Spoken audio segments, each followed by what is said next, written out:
Hey there YouTube, Wrestling Optimus here, back with another action figure review. Dynamite has now effectively broken 1 million viewers 2 weeks in a row, while crushing NXT and even Raw in the all-important 18-49 demo. We'll have to see if they can keep up that momentum heading into the Christmas season, historically one of the lowest rated times of the year. But first, if you're new here, make sure to like the video and subscribe to the channel for more pro wrestling and action figure content. Now, we're headed into my custom dailies place, so for a recap and review, let's take it over to the action figures.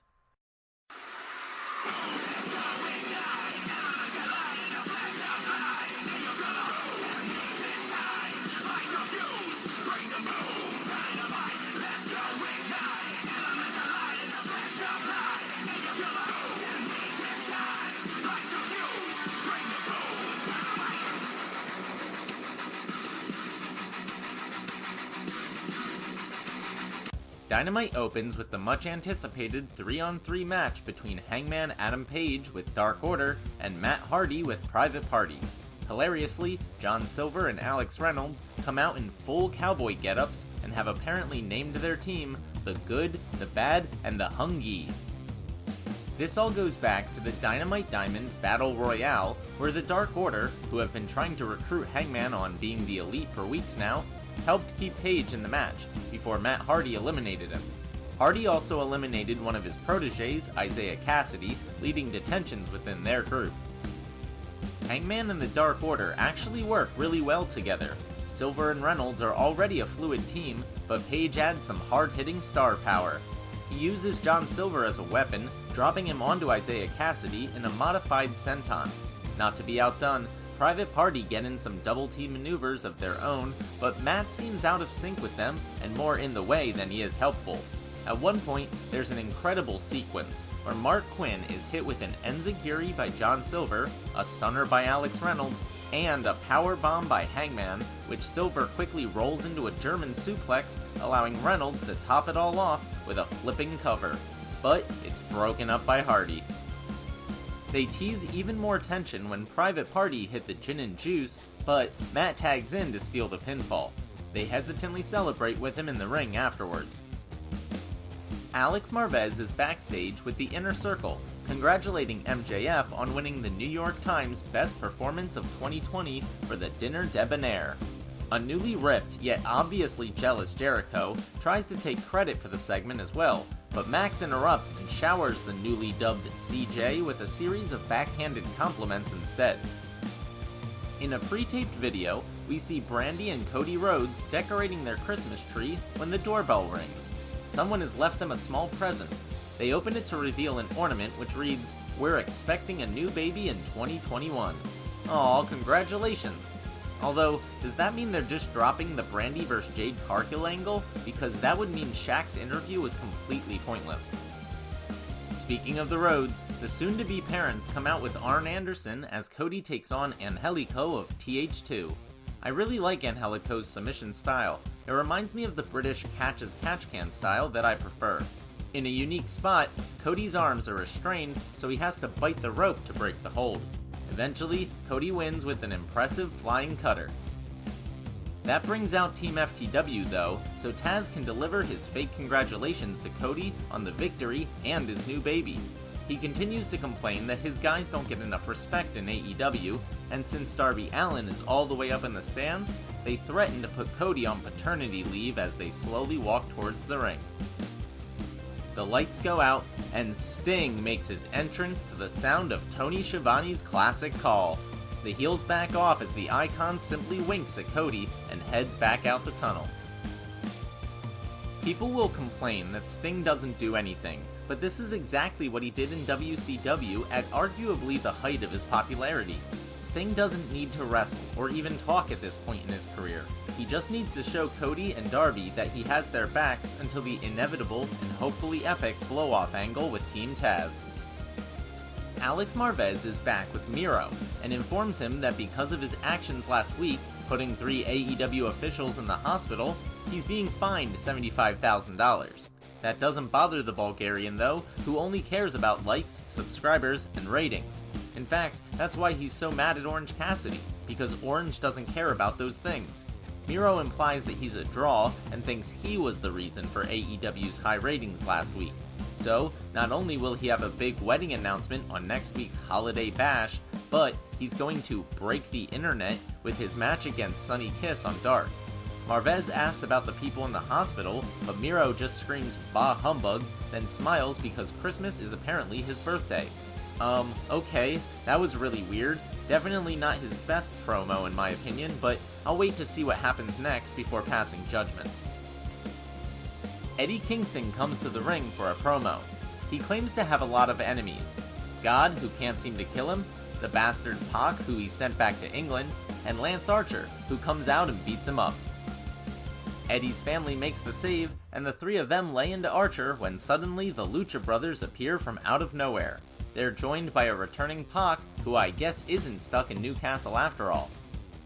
The Bunny watches in horror as Phoenix and Pentagon lay out the Butcher and the Blade.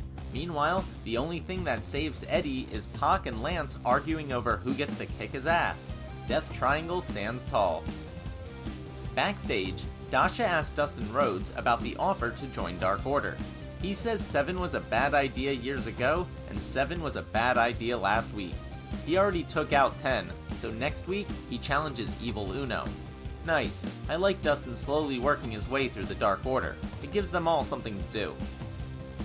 Best Friends get their usual entrance, then, during a commercial break, they're joined by Top Flight and the Varsity Blondes.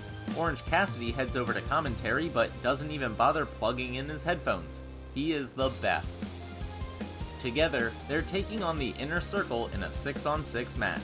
This was supposed to be a 7-on-7, but Wardlow had to pull out due to some family issues.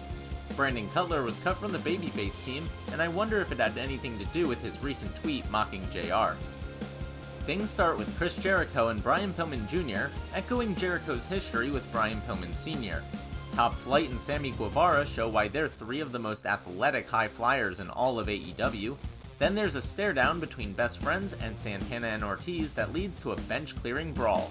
The faces stand tall and do a 6-man hug to give the people what they want. Jake Hager botches an F10 in an attempted shout out to Wardlow, then tags in MJF to get the easy pin on Griff Garrison. The Inner Circle tries to do a post-match beatdown, but they're chased off by Top Flight. Now Alex Marvez is with Thunder Rosa, who's pissed at Britt Baker for saying that she doesn't belong in AEW. She also claims that Baker cost her the NWA title against Serena Deeb, so now she's coming for the doctor. Rebel interrupts and distracts Rosa long enough for Britt to sink in the lockjaw. With her arms restrained, they dump water on Rosa's head and smear off her face paint, then walk away laughing. SCU takes on the Acclaimed in their Dynamite debut. These guys have been great on Dark lately, especially Anthony Bowen's freestyle rapping their entrance. Once again, he's decent, but this time, Frankie Kazarian wants to give it a try. He lays down some bars of his own, including a sick diss comparing the Acclaim to Men on a Mission. I'd say Kaz had the better rhymes, but Anthony had the better flow. God, I'm white. The match itself is good, although I feel like the veterans had to carry it at times. Eventually, Max Caster clocks Daniels in the face with his boombox, and the Acclaimed move to 9-0.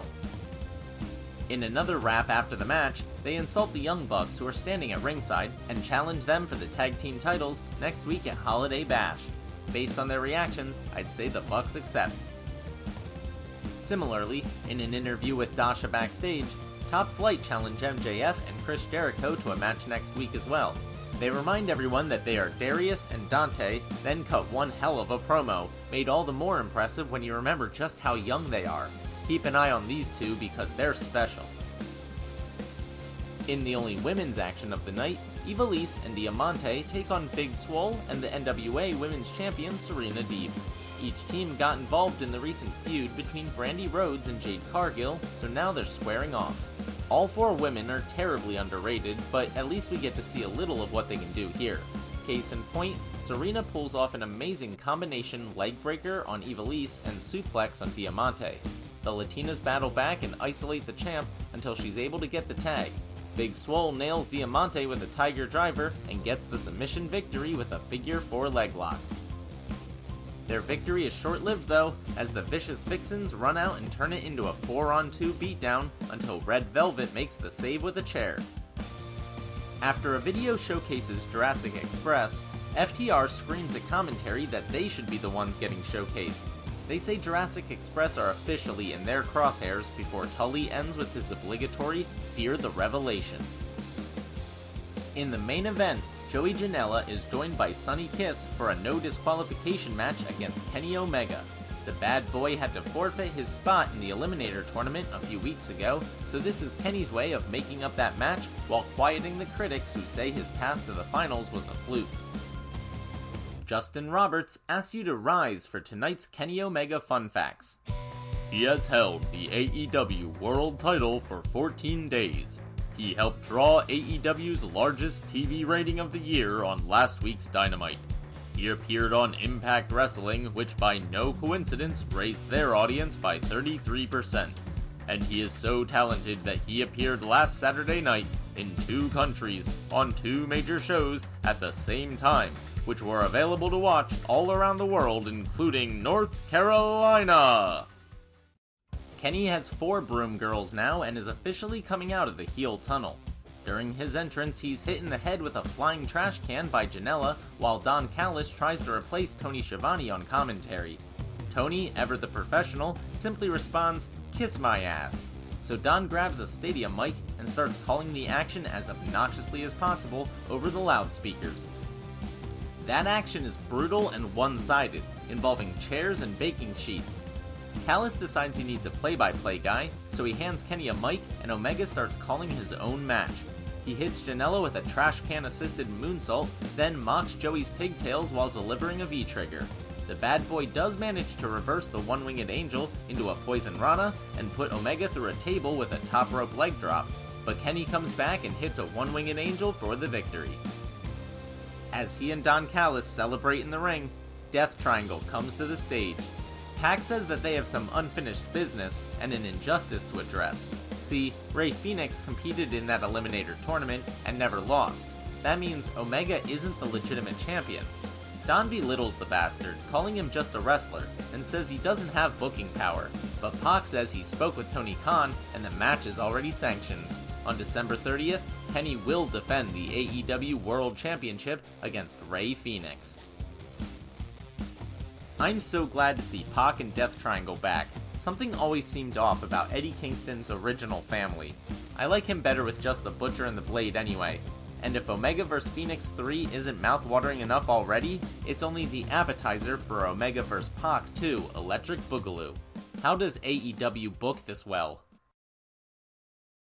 Okay, sure. That episode wasn't as newsworthy as recent weeks, but I think that's perfectly fine.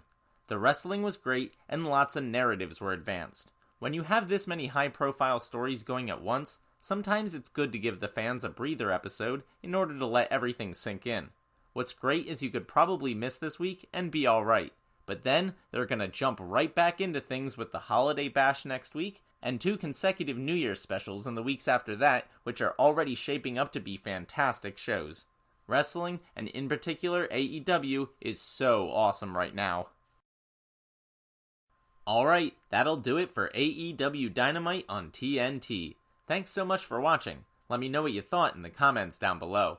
I'll be back on Saturday with my TLC predictions. This is the last pay-per-view of the year, so hopefully I can go out on top with the belt. And if I'm feeling up to it, I'll even do an action figure review of the show.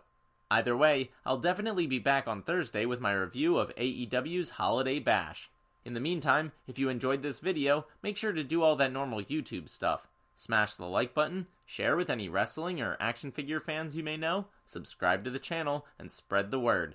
You can also talk to me over on Twitter, at PSUOptimus, or see my best figure photography over on Instagram at WrestlingOptimus.